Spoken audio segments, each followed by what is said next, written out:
To another edition of Let's Talk About It. This is Susan Johnson, and my co-host is out doing great things here in the community, but we have an amazing show for everybody tonight. I am so thrilled. We have Lisa Bruno, and she's from the Department of Public Health Equity Division. Also, we have Leah Rawls from the NAACP.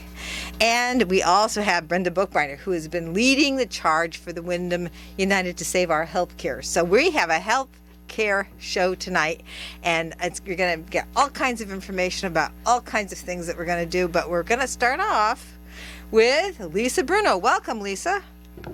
Welcome. Thanks so much for having me. So glad you're here, and I'm so glad I was able to coordinate with the Department of Public Health so that we can start having these free vaccination clinics. Tell us a little bit about those clinics. Well, the clinics are open to anyone. They're free. We ask that if you have insurance to bring your insurance card, but you don't need one. We are giving vaccinations to 6 months and up. And if you are 50 or over, you can get the 4th booster. But here's the special thing about that last booster. If you have a compromised immune system, you can get that 4th booster. You don't have to have proof of the immune problem that you have. You just go to the clinic and they will give you the vaccination. So that's perfect. It is wonderful, and it's wonderful that it's free. I want to emphasize this. It's free, and you're doing, it looks like, every Thursday beginning August 4th. Yes, we are. And then we're doing 4 clinics every Thursday. And then we're doing 3 more after that, because that would be the 21 days from the first shot. Mm-hmm. So if you need your first shot and your second shot, so we'll be there for that for you. Excellent. Or if you need your booster and the 4th booster, we'll be there for you to get those done. This is wonderful, and this goes from, again, the 4th of August all the way to the September 15th, beginning at 1 in the afternoon at the Willimantic Public Library, and ending at 7, except for, what is that, a Saturday on the 7th? It's 1 to 5, and then... No, those are the 3rd Thursdays. Oh, okay. Oh, so very good. We have a clinic that... goes to the Thursdays. So we didn't want to overlap them. Excellent. So those are the only time that it's at 5 o'clock is during 3rd Thursday, and then you're there for the 3rd Thursday. Yes, we will be there. Excellent. Yes. Well, Spring Festival. Excellent. Well, again, no appointments needed. You don't have to have insurance. These are all free, and these are all for the kids up from 6 months and up. And we are thrilled that you're doing this. Thank you so much, Lisa Bruno from the Department of Public Health. One more thing. Yes. If you forgot your card that tells you when you last got your shot or your vaccination, mm-hmm. We have that all on the computer, and we can look that up and see if you're able to get another one. Excellent. So you've got everything. So if you've had a shot already, then you don't have to worry. You've got it on the computer. If you haven't had any shots, then please come down and get your first shot. And if you get in that cycle in the beginning, you can get your second one too. Please come and get your shot. Yes, it will save everybody so much, and it will save you the most. Anybody who gets sick with COVID, it can be pretty devastating. So we want to make sure. We want to make sure everybody's got that and isn't spreading it. So, Lisa Bruno, thank you so much for being on Let's Talk About It with us. Thanks so much for having me, Susan. Have a good chat. Yes, and talk to you soon. Bye-bye. Okay, bye-bye. All right, everybody. So this is great news, isn't it? Excellent news. Yes, yeah, indeed. And our public library, too. Yes. And I know that there will be other places. We are working on having other opportunities for people to get their vaccinations for free, because we want to make sure that kids go back to school and they go back to school safely, and that they're taken good care of. So I'm very excited about that. And now, moving on, I just want to say how thrilled I am that Brenda Bookbinder and Leah Rawls, both working together for Wyndham United to save our health care here in Wyndham. And I just can't thank you enough for all the great work you've been doing. And we got some pretty good results. You want to go ahead, either one of you? Yes, we did. Good evening, and we're all excited about this statement by the Office of Health Strategy that the request to permanently shut our maternity unit of 88 years has been denied. They did the research from November to July, looking into statistics, looking into healthcare needs, looking into policies, listening to the statements, and they ruled on the side of the community. So the voices of a community during the pandemic with economic and all kinds of hardships, new immigrants, people with very little resources have stood together to make this happen. We have 4 town councils that supported us and thousands of petitions to back this up. So we are looking for an end to the side of the road births, the emergency room births, and to have a restored, capable, loving maternity unit back in our community. You know, I wondered, I was thinking about our show, and I was thinking about Brenda Bookbinder and Leah Rawls, and I was thinking, you know what? You're both social workers. Yes, we are. Yes, we are. Tell us Yes, a little we are. bit. Both of you have a different background, so we'll start with Brenda's, and then we'll go to Leah. And I'll just have you introduce, your backgrounds and why Oh, my goodness. I think you've come together so beautifully to fight this change that Hartford Health has tried to do, and we so far have had some good success. Go ahead, you. Brenda. The start of social work was in the streets, settlement houses, and walking the streets to help people that were new immigrants. And we have come back to our roots.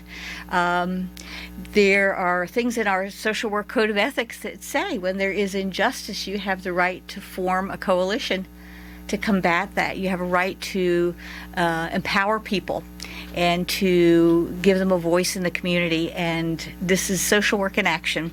I've been a social worker at Natchog Hospital this will be my 25th year.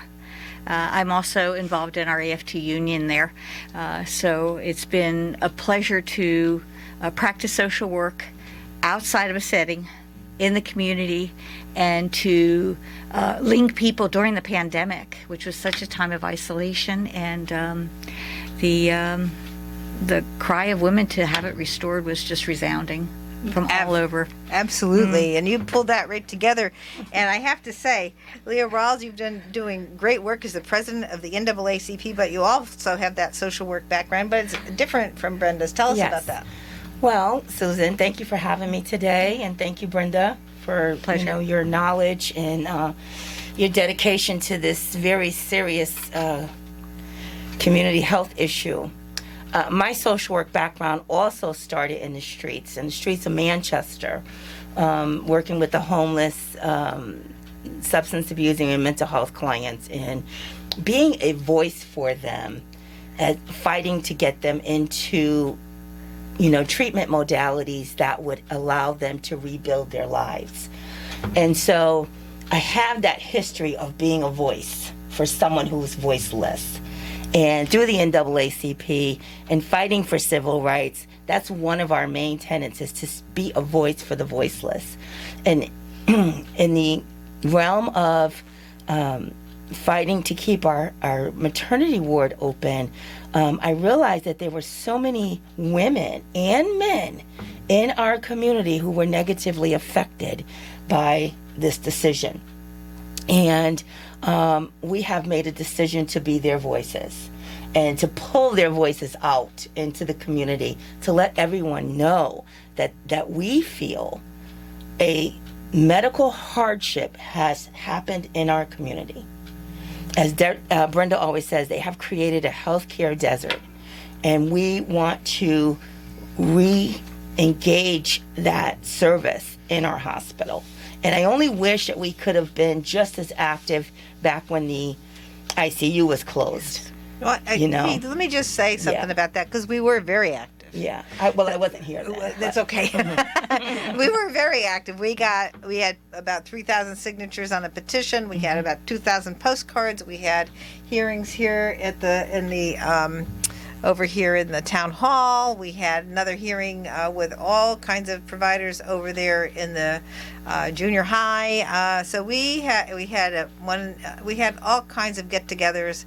We had doctors coming and talking to us and complaining. It was reported in the newspaper. And we really worked hard. Many of us got together. We wrote to the Department of Public Health and went to the office of the OCA office, and we went and said, hey, this should not happen. We should not have our intensive care unit cut. And so we did all that work. We had a huge outpouring from the community. We had huge documentation, and we had people going and asking OCA for the Office of Healthcare Access for a hearing on this issue, and they refused. They refused the hearing because they said the language in the Office of Healthcare Access, the public health language at that time, was not written in such a way where they felt that the statute would accommodate a hearing for this kind of change. They also indicated that the change was from a intensive care unit to a progressive care unit, which was a reduction in care, but not an elimination of care. Nevertheless, not having a 24/7 access to an intensive care unit, and I guess several nurses were let go at that point in time. What it did is and the doctors that were practicing at Windham Hospital all voted against it. Yet, despite all of that resistance, all of the work that we did, we couldn't get them to keep it open. So there was a lot of work done back it was 2015 that they did this. And so because of that, I went to Lieutenant Governor Wyman, and I said, hey, this is terrible. We can't let this occur. And so what happened is I went to Lieutenant Governor, she and I and other people proposed a task force to oversee what we could do to make sure access to health care in the state of Connecticut was spread out evenly. So we had the task force, and then the task force recommended to incorporate with the Office of Healthcare Strategy, and within that Office of Healthcare Strategy is Office of Healthcare Access with a protocol that would give people a chance for a hearing. So that's what happened. I mean, that's how we got to where we are today. So by 2017, we had the Office of Healthcare Strategy. We had a chance to be heard, and we have been heard, and we have had these hearings, and they have been very responsive to what we've asked them to do. Well, so far. I for one am grateful for all the work that you all did prior to my involvement, because it created an avenue for us to bring our voices forward. I am hopeful that through the appeal process that has been granted to Hartford Healthcare, that the Office of Healthcare Strategies remains in the position that they've publicly announced, and that is that they did not close the facility in a proper manner, and that they have to reopen. That's my hope. Well, it's all of our hope. We all hope that they will do that, and we hope also that maybe, I mean, because this initial thing to cut back on the intensive care unit actually led to this new situation of eliminating the maternity, which, by the way, is happening in other parts of the state. Sure. We have it going on at Sharon Hospital in the northwest corner of Connecticut. We have Johnson and Memorial, which since our clarification of the Office of Healthcare Strategies, protocols and hearing processes, we changed a little bit of that this last year, making it a little more stringent, and also giving the Attorney General more power. So we do have a little bit more. So Johnston Memorial was on the verge of getting rid of it altogether, and now they've gone with it. Well, it's going to be it's just temporary. temporary, Yeah. yes. But we define temporary, 6 Yes. months or less. That's right. So we were able to put a definition in there, which of course temporary could have meant anything back in the day before we defined it. So we do have some of that. And then of course there's a new problem with the group that's going to take over or may take over the Day Kimball Hospital, which is a group that does not believe in any type of reproductive rights at all. So that will also be a problem for women here in the northeast corner, and it's going to really limit access. It just for feels people. like it's such an attack on women Yes. specifically, but on the reproduction of human life. Yes. Since when does that become an issue on the chopping block? I just don't have a concept in my head. Childbirth is a basic human right, and it's not negotiable. Childbirth. It's not negotiable. How could anybody that's in a decision-making position, and I guess I'm speaking of administration of hospitals specifically. Yep. How could they make that decision? Wouldn't they care if their child, their adult daughter was about to deliver a baby, that she would have a safe place to deliver a baby in her community? It just feels like this is a low socioeconomic community, and this is a community where we can take from, and we won't get a pushback. Well, yeah, and you know what? When you look at and this is a tentative or proposed final decision that the Office of Healthcare Strategy provided. If you look at their rationales, they do point out that Hartford Health saves $2.5 million by shutting down the maternity and delivery services. It's right in the decision. So they're saving money. And here we have a CEO of Hartford Health who's making $13.5 million a year, and went out and bought a stadium for Hartford Health in Bridgeport. So, tell me it's not about money. It certainly is, and I think the official word is it's just not safe to deliver here. We don't have enough babies being born here. We can't get providers here.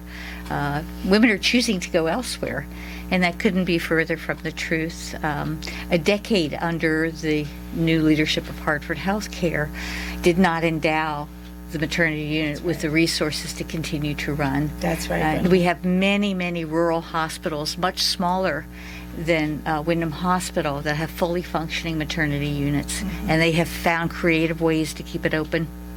So this is it's a matter of deciding it's an important service. It's the core service, and it can't be taken away. And let's find a way to keep it going. I was going to say, being a part of the Wyndham United to Save Our Healthcare Services coalition has really been very powerful.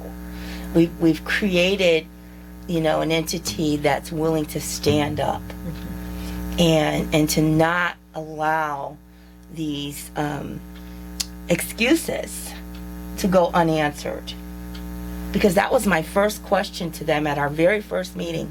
When you took over Wyndham Hospital, why didn't you invest in improving the quality of our labor and delivery unit?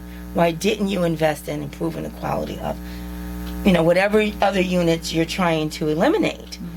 And I never got an answer for that. But you put in millions of dollars into Bacchus Hospital. I don't understand. Well, I think you're right, and I think that what happened was before David Whitehead took over, they had a good working relationship with Arvind Shah Generations. Yes. And then the person, and I'm blanking on his name, I can't remember who the CEO was at that time, but he had a good relationship, and they were working. Arvind Shah, who is the CEO at Generations. They have a good, maternity program there, and they were working in conjunction with the hospital. Then this person retired, and this guy David Whitehead, who was a newspaper guy, was not a healthcare person at all, was put in there by Elliot Josephs, who was the head of Hartford Health at the time. And he's the one that began to dismantle everything here in Windham. And he had a focus on Bacchus, and it seemed as though he was there to dismantle what was going on here. But before that, we had a good relationship with everything that was going on at Hartford Health till Whitehead took over. And that's how that happened. So, in the meantime, Arvind Shah has been very good. He, again, the CEO at Generations, and he's been fighting Hartford Health as well, and Hartford Health's reduction on access to maternity and delivery services. And he's been here with Windham United to Save Our Healthcare. He's been a very outspoken, vocal person, going after the things that Hartford Health has done to really hurt our community. Yes, he has. He's also come up with some potential solutions of how to bring in more OBs and nurse midwives and APRNs to help with those services. Mm-hmm. And he's just not being heard by them at all. Well, there's a huge resistance, and I think the savings of the $2.5 million seems to be part of the reason. How does that divide up per birth? Yeah. What's the price? We know you will figure that out, Brenda. Price tag on a baby. Price tag on a baby. I know. We are hearing almost weekly of children being born on the side of the road between here and Norwich. Yes. The ambulance pulls over and the baby is born on the side of the road. How is that good care? How is that safe care? How is that safe, huh? That's Especially what I in 32 and Oh my goodness. 6. Yes, either one of those. We know the history of accidents on both of those highways or byways, whatever you want to call them, and it just baffles me that that's the option for families. It baffles me too, and it baffles me that they think that's somehow safer.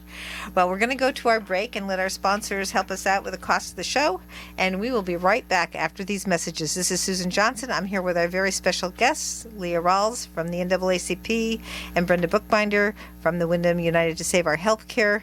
All of us are working together to save our healthcare. We'll be right back. Welcome back, everyone. This is Susan Johnson. I'm here with our very special guest this evening. We have Brenda Bookbinder from Windham United to Save Our Healthcare, and also Leah Rawls, the president of the NAACP, who is united with Windham to United to Save Our Healthcare. We're all working on this fight to make sure that we keep the maternity and delivery services at Windham Hospital, and so far we've had some good determinations from the Office of Healthcare Strategy, and I have to say thanks to everybody in the community working together, because one of the big things that we know is when we work together we have a stronger voice and we can get a lot more done. Plus we find out more things, and we were just talking a little bit about before we left for the break about what happens now when women are turned away from Windham Hospital, which, let me just say, I think that that's a violation of the Emergency Medical and Treatment and Labor and Delivery Act of 1986, EMTALA. I think that they're violating that law, and I think they've been violating it because they have yet to receive a favorable determination from the Office of Healthcare Strategy for their request to discontinue labor and delivery services, and they're not supposed to be sending people away when somebody's there in labor. So let's talk a little bit about what's been going on with deliveries on the side of the road on the way to either Bacchus Hospital, Manchester Hospital, or Hartford Hospital. Brenda, you had mentioned some. Sure.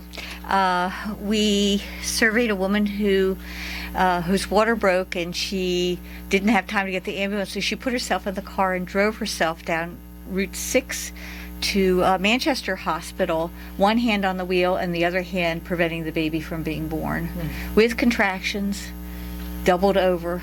No woman should have to be in that position when she lived a couple blocks from the hospital. And the same with our other young lady. Yes, please.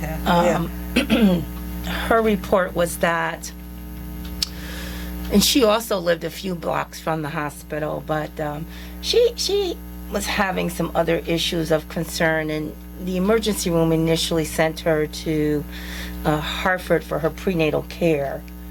And so she was getting a taxi to Hartford prenatal care on the days that she didn't have money for gas. And when labor came, she lives 6 blocks from the hospital, they had already been told, do not come to the hospital. The ambulance showed up. Her mother asked to take her to Wyndham Hospital, and the ambulance driver said, unfortunately, we have to take her to Bacchus. And on the way to Bacchus, somewhere between Wyndham and Franklin, the little baby was born. And the mother reported that she was very frightened. She was alone with these men in the back of an ambulance giving birth to her child. When they finally got to Bacchus, it was determined that the baby needed to be life-starred over to Hartford Hospital because he had some intestinal problems.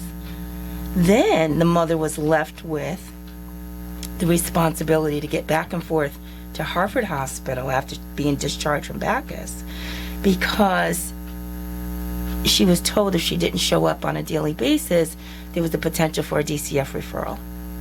So this entire scenario that this woman went through from the time she was pregnant and had some psychiatric issues all the way up until the delivery of her baby was very taxing and emotional on her and her family and on the baby. By the grace of God, the baby is okay today. She was able to bring him home at some point, but she was 6 blocks from her hospital. 6 blocks from her hospital. And I say her hospital because we take onus. We take onus of our hospital. This is our community hospital. And I'm a proud patient at Wyndham Hospital. And to not be able to go to my hospital for care, I find very upsetting. I think it's absolutely upsetting. And, you know, to think that they said that this is somehow safer as opposed to having it's safer to have the baby on the side of the road instead of in the hospital, even in the emergency room. I mean, my goodness, you're much better off in a hospital setting than you would be anywhere else. And, you know, and then you can deal with whatever afterwards. But to get people, to turn people away who are in labor, who are about to deliver, and you never know, by the way. I mean, it's just one thing that men are not familiar with. But you don't know when you have the baby, whether it's the first, second, third, no matter how many. You don't know when that baby's going to come. Maybe a long time with the first, but I've had friends that have had them pretty quickly. So it just depends. And maybe the second one is a little bit faster than the first one, but you just don't know. And there might be other complicating factors. So nobody really knows. It's the best thing to do is once you get those contractions to be able to go to the closest hospital that's there. And that is one of the things that we are really struggling with, to make sure that we have that access to maternal health care right here in Wyndham, when they're also, by the way, nonprofit, and everybody in town subsidizes the hospital because they don't pay any property tax. There's healthy stress with giving birth to a baby. There's anticipation. There's the unknown.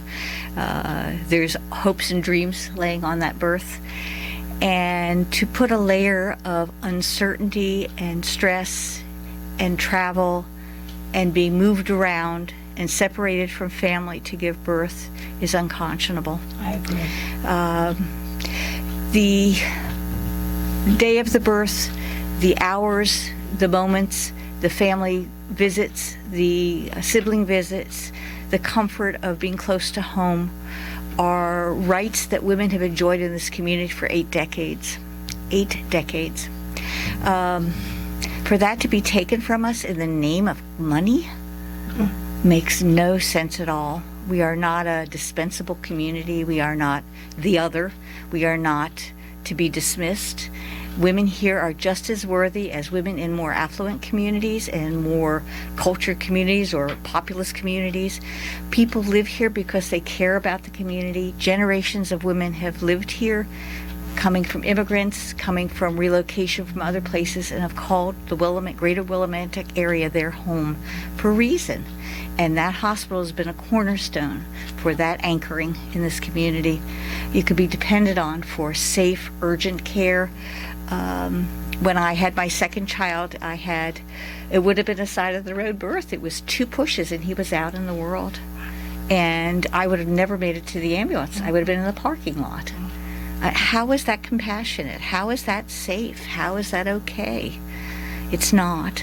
And so I just am gratified with the Office of Health Strategy and for Attorney General William Tong, who has also echoed his delight at the decision that this closure will not happen. And his support. His support even before we had the hearings on November 10th. I'm very proud of this community. I'm very honored to be a member of this community and to be a mother 3 times over in this community with 3 children born safely at Windham Hospital. You know, we always talk about women and what women go through because of this situation, but we seem to forget that the partner, the husband, the partner, depending on the relationship, what they experience as a result of the loss of this unit. And we did interview a gentleman who shared about the stress that this caused him and his other children because his wife had to be flown to Hartford. Had to be driven to Hartford in an ambulance. And he was not in a position to bring all of their other children up to Hartford Hospital to see their mother and their new sibling. And that caused a hardship for his family. You know, you raise a really important aspect of childbirth, and that is, I remember when my grandchildren were born, everybody in the family came by and said hi, and they were there to see the little one, and and then when the second little one was born, I was there with the first one, and it is a family event, and and one of the things we need to continue to do is to create a situation in our society where we make families stronger. We don't work at ripping them apart, and the way Hartford Health has done this is kind of a way, it really does kind of pull the family apart at a very most important time where a new member is being born, a new member of the family wants to be greeted by the rest of the family. It's very, very important. I agree. So I just want to go into a little bit of the also one of the things that Hartford Health failed to do is to discuss the changes with the communities that it serves. And one of the changes that occurred is that, we may not be able to get a transportation to the hospital, whether it's Bacchus or Manchester or Hartford, but we'll have to get transportation through an ambulance. And since this change has occurred, we have a lot of the ambulance services are being provided by the Willimantic Service District. And so we have ambulances that are bringing women to all different places, which is another cost shift that's occurred to the Willimantic Service District, which is not anything that, we're one of the poorest districts in the entire state, and we have a wonderful, wonderful, emergency services. We have high quality ambulance services. We have a great Chief Scrivener who has done amazing work to keep all of these things going. Yet, Hartford Health kind of ignored and just dumped all these new responsibilities on our local Willimantic Fire Department that provides the emergency ambulance services. And these are the kinds of hidden things that you see when changes like this occur. You see there's a lot of cost shifting that goes unnoticed. And this is one aspect of what the cost shift does. The cost shift is now where we're talking about the babies being born elsewhere the cost shifts are being shifted onto some of the poorer people in the community and onto the families. The cost shifts are going to the families. Meanwhile, as I mentioned earlier, what's happening is that the Wyndham Hospital, not Wyndham Hospital, but Hartford Healthcare rather, is saving itself about $2.5 million by making this change. So the shifts have been spread out all over the community, and meanwhile, Hartford Health is making $2.5 million on it. And we all supported the nurses at Wyndham Hospital when they did their strike a couple weeks ago. One of the things that I heard from one of the nurses speaking was that some of them could not afford their own health care now because they haven't had an increase in their pay. They've lost shift work, and they are struggling to survive personally as they're in the hospital trying to take care of the community. I feel for them, and I think that's an atrocity that our nurses are struggling. Yes. And maybe even having to get on Medicaid, which they don't qualify for, but Well, to get medical coverage. it's ridiculous that Hartford Health has provided more health care to some of its other hospitals, but at Wyndham Hospital, they're not providing good health insurance. They have self-insurance, which can have any kind of a deductible. It's an unregulated type of health plan. And so what it does is it can really cost somebody a lot of money, and that's what they have here at Wyndham. And it's just like they're targeting this area in a way that's incredibly unfair. And when we were really doing quite well before David Whitehead took over Wyndham Hospital, and I know that there are people who are struggling to make sure it works here. Certainly the doctors who are there, the emergency room, the nurses. All these people work very, very hard, and they do wonderful work. We have a wonderful diagnostic radiology services. We have great cancer ward. I mean, there's just great stuff going on there. But to think that Hartford Health, from the people from way up high in the administration, through Jeff Flack, that his administration, the way he manages his board it's not conducive to making sure that the people here can actually get the kinds of services and care when they're giving out wonderful services and care. Yes, I agree, Susan. Yeah, I agree. The most recent value of Hartford Healthcare is equity, which means healthcare should be equal across the board, safe and close to home, and that's in a lot of their ads, that it's the best care, the safest care, equitable care, and it doesn't describe what happened here with our maternity unit. It just goes in the face of all those claims. The fact that Wyndham Hospital was built with contributions from the community in the 1930s. This was not endowed by large companies. This was neighbors donating for a community hospital. We had outgrown the prior hospital, needed a larger facility, and they opted to make it a public hospital that would be inclusive of all faiths, to have full services, and to be safe and compassionate and good care. And that's the way it's been for 8 decades. And I'm hoping that this turn to restore the maternity unit will be the beginning of restoring the hospital in other areas, including the ICU. The fact that we had no ICU during the pandemic is frightening. That year that we had no vaccines and people were getting very, very sick, there was no ICU to receive them. And I think, they could have said, we'll reopen it for this pandemic. They could have said, we'll retract that and bring that back because we need it for the public health of this community. But it's like once they've decided to close something, they don't go back. They fight it tooth and nail. That's their decision. That's the way it is. Yeah. Yeah, this is very, very, well, I'm really thrilled that we've worked so hard, that we have wonderful people who work at Wyndham Hospital. We do. And we want to them. just give high praise to the people that are Yes. there.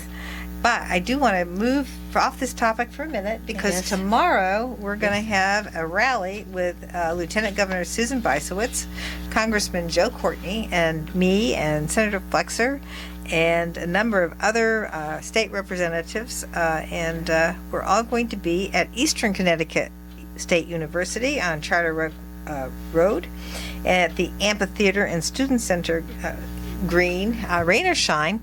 And it's for a rally about bans off our bodies. This has to do with the Supreme Court case, the Dobbs case, which has made it so that abortions will be regulated by the states instead of being a right to privacy that goes with every single woman's body. And in Connecticut, we have fought very hard, and we have created a situation here where we have etched the Roe versus Wade law into our state law.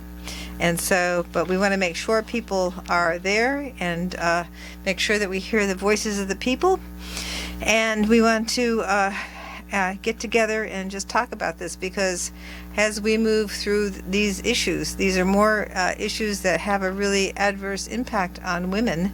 And I think that mostly men are regulating these things, and it's really odd to me that they would be regulating something they don't understand anything about, and they are not medical as a general rule. They never had a baby, and they don't know what it's like to go through these things. And already you've seen in places like Texas where the woman has to be seriously sick, so she has to hold a baby that is not going to be born in her body until she's really, really, really sick. These are things that are happening all throughout our country now in areas where men have taken control. And if you take a look at the Supreme Court case, the Dobbs case, it's really stunning that they would go back to the 13th century to talk about the kind of health care that they had back in the 13th century. I mean, I just looked at the case and I'm there. It's really true that they did go back to the 13th century. It's like, how would these guys like to have 13th century medicine practiced on them? Just saying. Just saying. Just saying. So, yes. So anyway, so we have, let's see. So I hope that you come. I think that, Leah, you're setting up a table. Yes, the NAACP will have a table at the rally tomorrow to assist with registering to vote. So if you need to register to vote, or you need to check your voter registration status, please stop by our table. We have Ilda Ray, our education chairperson, and Larry Gagg, a member of our Environmental Justice Committee, who will be hosting that table tomorrow. Our Vice President, Rodney Alexander, will stop by, as well as a few of our members at large. Oh, wonderful. I'm really, really thrilled that you're going to be there. And I will be there. Oh, wonderful. Thank you, Brenda. I think it's really important for us to speak out and get together and discuss these things because I don't think people have always heard you want to have the right to choose, but it kind of stops there. And then you get into the right to privacy. But they never get into the medical aspects of this. And we're starting to hear more and more about how people are permanently injured or create real serious problems for women in these circumstances. But I do want to also mention that my co-host Dennis O'Brien has asked us to go into a little bit more about the case with the Office of Healthcare Strategy. And it is a case. It's a proposed final decision. It's not an absolute final decision. And of course, we want everyone to realize that we have to stick together and keep fighting, because while we have good results right now, the more people we get together and fight to make sure that we can have this proposed final decision by the Office of Healthcare Strategy affirmed, the better off we'll be. So we all need to continue to do that great work we're doing. Thank you, Brenda, and thank you, Leah, and everybody else who's been working with Whoosh. And we're going to be out there continuously organizing to make sure women here, and not just here, but also in Northwest Connecticut, also in the far corner of Eastern Connecticut, we have a lot of work to do because these hospitals are closing in on us, and we need to make sure we work together to help women make sure that they're safe when they deliver their babies. Final words from Leah and Brenda. Community is great. Let's keep working together to reinstate our unit, our labor and delivery unit at Wyndham Hospital. Absolutely. Well, I can't thank both of you enough. And also don't forget about the vaccination clinics that will start at the library beginning on August 4th. But I can't thank you, Leah Rawls, and you, Brenda Buchbinder, for being here today and for all the amazing work we're doing to try and make sure maternity and delivery services are going to be provided here at Wyndham and also all throughout the state. And Susan, I'd like to thank you for the work you've done up at the Legislative Offices building to keep this as one of the hot button topics. Thank you for your hard work. Thank you so much for that. Much appreciated. Thank you. Much appreciated. It's a pleasure and an honor to be here today. Well, I'm glad to have you. Thanks for your work. See you next week in a brand new show. This is Susan Johnson signing off on Let's Talk About It.